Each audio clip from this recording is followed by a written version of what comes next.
तो चलिए कहानी शुरू करते हैं। ये उस समय की बात है जब बुद्ध आम्रवन में अपना समय व्यतीत कर रहे थे। उस समय तक बुद्ध की ख्याति दूर दूर तक फैल चुकी थी। काफी दूर दूर से लोग अपनी चिंताओं और दुखों के बारे में बुद्ध से समाधान खोजने के लिए आते थे।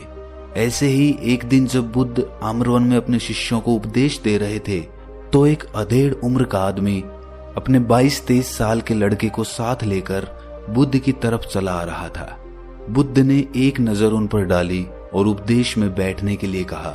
जब उपदेश खत्म हुआ तो बुद्ध ने उस आदमी को अपने पास बुलाया और अपने पास बैठने का इशारा किया। जंगल में हरियाली छाई हुई थी और सुहाना मौसम था। जंगल से भांत भांत के पक्षियों की आवाज वहां पर गूंज रही थी। इसके बाद बुद्ध ने उस आदमी से आने का कारण पूछा। इस पर वो आदमी कहता है कि हे तथागत, मैं 2 दिन की यात्रा करके अपने बेटे को आपसे मिलवाने के लिए लाया हूँ। ये मेरा इकलौता पुत्र है। ये हमेशा थका थका रहता है। ऐसा लगता है कि इसके शरीर में कोई जान ही नहीं है, कोई प्राण ही नहीं है। अगर हम इससे कुछ कहते हैं तो ये हमारी छोटी छोटी बातों पर गुस्सा करता है। इसकी देखने की क्षमता भी उम्र से पहले ही कमजोर हो गई है और इसके बाल भी पकने लगे हैं। मुझे तो कुछ समझ नहीं आता कि ये सब हो क्या रहा है। भला इतनी कम उम्र में ये इतनी बड़ी उम्र का लगता है। हे बुद्ध, मैं अपने बेटे को लेकर बहुत चिंतित हूँ। जब मैं अपने बेटे को चिकित्सकों के पास लेकर गया तो उन्होंने कुछ औषधियां देकर कहा कि अपने बेटे को तनाव कम लेने दिया करो। वो अपने दिमाग में तनाव लेता है और इसी वजह से उसकी ऐसी हालत हो रखी है। लेकिन उनके लाख बताने पर भी मुझे तनाव का मतलब समझ में नहीं आया। मुझे पता ही नहीं कि तनाव होता क्या है और उसे कैसे उसके दिमाग से निकाला जाए। उसके लिए पहले तो मुझे ये समझना होगा कि तनाव होता क्या है। और इसीलिए बुद्ध, मैं आपके पास आया हूँ। कृपया करके मेरी इस समस्या का समाधान कर दीजिए। ये सुनकर बुद्ध उस लड़के को बड़ी गौर से देखते हैं। उसकी आंखों में देखते हैं, उसके चेहरे को देखते हैं और फिर उसके हाथ की नब्ज भी देखते हैं। ये सब विधियां करने के बाद बुद्ध उस आदमी से कहते हैं कि तनाव लेना तो कोई नहीं चाहता, लेकिन फिर भी तनाव लोगों को दीमक की तरह पकड़ लेता है और इंसान को ये पता ही नहीं चलता कि वो तनाव में जी रहा है। लेकिन अगर वही इंसान तनाव को समझ लेता है, तनाव के बारे में कोई ऐसा पैमाना बना लेता है कि उसे पता चल सके कि वो कितना तनाव में है, तो वो उस समस्या का समाधान भी खोज सकता है। मुख्य रूप से तनाव के 8 कारण होते हैं। इसके बाद बुद्ध कहते हैं कि सबसे पहले तो हमें ये समझना होगा कि तनाव होता क्या है। जब कोई इंसान कोई काम कर रहा होता है और उसका मन कहीं दूर भटक रहा होता है, कल्पना में होता है, तो उससे शरीर और मन के बीच दूरी पैदा हो जाती है।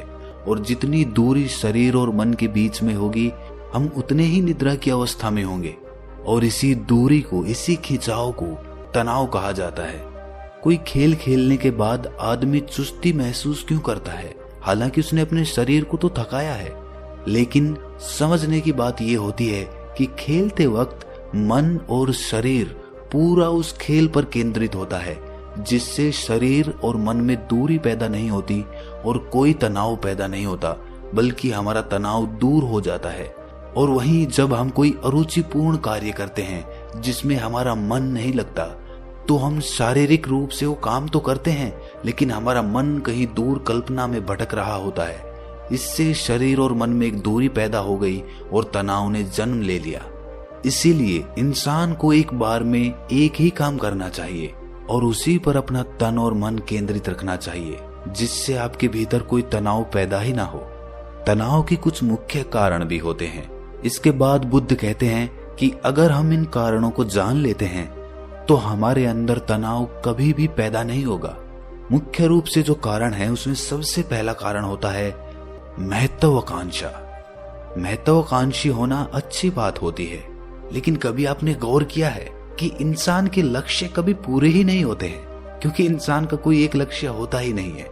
जब इंसान एक लक्ष्य को प्राप्त कर लेता है तो दूसरा लक्ष्य स्थापित हो जाता है और इसी तरह वो अपने लक्ष्य को पाने के लिए गोल गोल घूमता रहता है।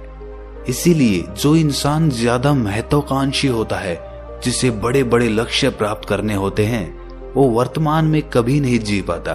उसका मन हमेशा भविष्य की योजनाएं बनाता रहेगा और बस उसका शरीर वर्तमान में होगा, उसका मन भविष्य में होगा। और इन दोनों की दूरी की वजह से उस आदमी में तनाव पैदा हो जाएगा। इस पर वो युवक पूछता है कि हे बुद्ध, तो क्या आदमी को अपना लक्ष्य ही नहीं बनाना चाहिए? क्योंकि लक्ष्य बनाना भी तो महत्वाकांक्षा होती है। इस पर बुद्ध